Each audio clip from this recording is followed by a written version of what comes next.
Hello everyone, Lynn Palermo here, the armchair genealogist and your writing coach at the Family History Writing Studio. And welcome to our next Facebook Live event.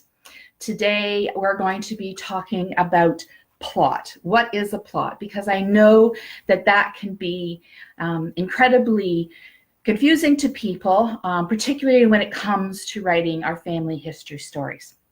So plot is basically a literary term for the main events of the story and how we structure them in the story to make the story more compelling and to draw our readers in. So the plot of a family history story really isn't much different. It's no different than a fictional novel or a movie that you watch. The only difference is that we are using our ancestors and we are using real facts from their life.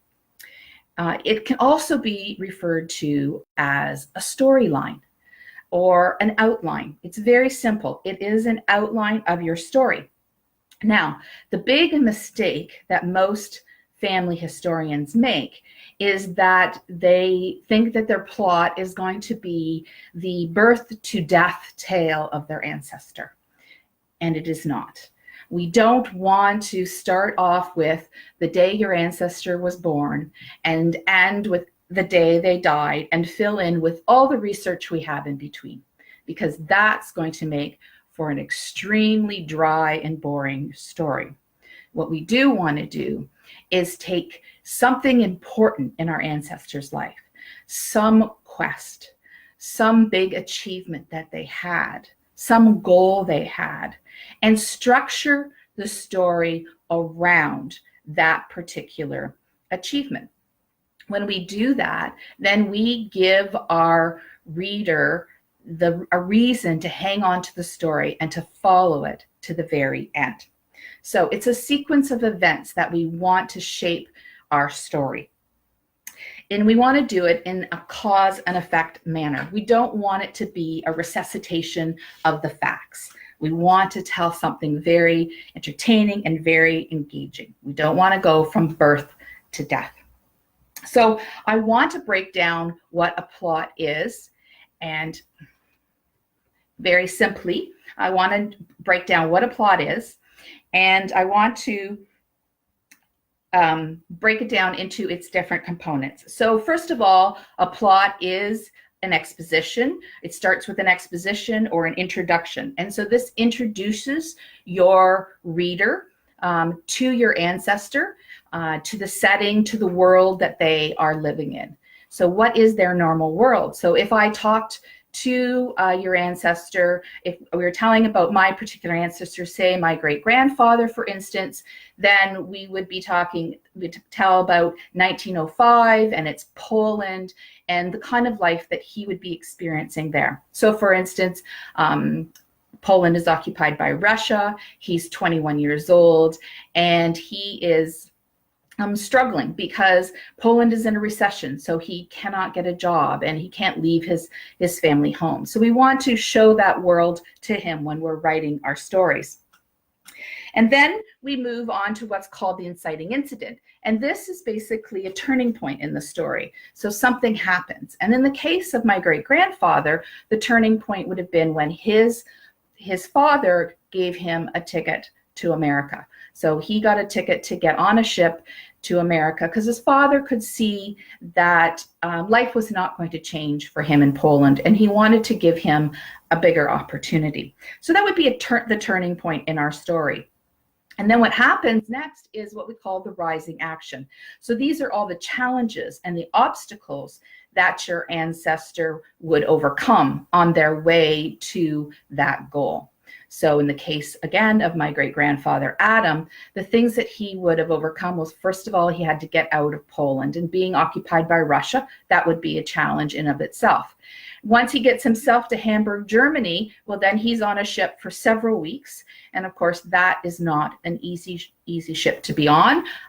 Life was not great on there. Many people got sick. Many people died. So you want to try and stay healthy. Then he arrives at Ellis Island, and at Ellis Island, he then has to go through a series of checkpoints, and the first one being a health inspection. And if he did not appear healthy, they could have pulled him out of the line. They could have held him for several weeks, or they could have even turned him back and sent him back to Poland, in which case that would have been very devastating for him. And it's at this point of the story that you also want to enter into some stakes into the story. What would have happened if he had been returned to Poland? And in the case of my great-grandfather, well, being 21 and without a job, he would have had to have enlisted or been conscripted into the Russian army. So he definitely didn't want to have to return to Poland. So these are the challenges he would have had to overcome. And then the next big turning point in any story is called the climax. And this is where everything changes again for him. So in the case of my great-grandfather, it would have been that final interrogation with that immigration officer where he gets asked all the questions. And of course, he's hoping and praying he comes up with all the right answers. My great-grandfather was not educated. He could not read or write, and he could not speak English. So you can imagine how intimidating this process was for him. But he manages to get through that. He gets a stamp, and he's sent on his way, and he gets on a train to Canada. So this, again, now the story changes, and we now enter into what is the new world for our ancestor. We want to show him now how has meeting this goal of immigrating into Canada changed his world again. And of course, he gets a great job, and within a couple of years, he marries a lovely woman named Ellen Stapleton, and they begin to have a very large family. So that's all part of the resolution of the story. We're in the following action where we tie up all those loose ends, and we give our readers a little bit of insight as to how the world has changed for him from where we started. So that essentially is the plot of a story, and that's how we want to create a plot from the events in your ancestor's life. So if you're at all overwhelmed with writing family history story, this is definitely a tool that you want to look at. Not only will it help you to make your story more engaging and entertaining for your reader, but it's going to make it much easier to write. You're going to have a plan. It's going to give you a plan for your story. And it's an outline that you can easily divide and help to make sort of a daily writing schedule. And you're also going to find that by having this plan, you're going to find time up front.